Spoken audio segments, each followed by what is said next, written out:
গায়েবানা জানাজা কি বুঝেন?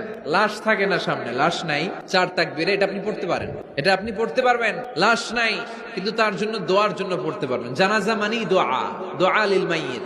4টা তাকবীর আপনি অনেক দোয়া করছেন এই মরা লাশের জন্য, এটা তো অর্থ তো বুঝে না, এই জন্য জানাজার পরে আবার হাত তুলে দোয়া করা লাগে আমাদের, কারণ কি দোয়া করছে এটা বুঝি নাই। বুঝলে কিন্তু আর লাগতো না, ঠিক কিনা?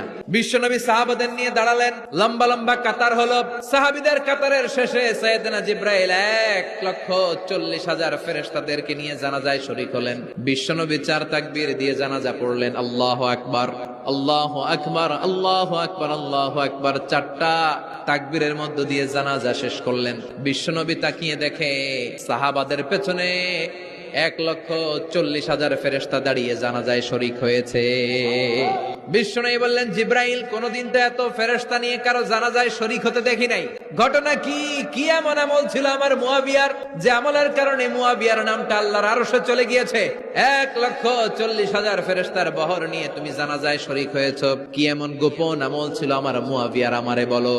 সাইয়েদনা জিব্রাইল বললেন, নবী, আপনার মুয়াবিয়া বিশেষ একটা আমল করতে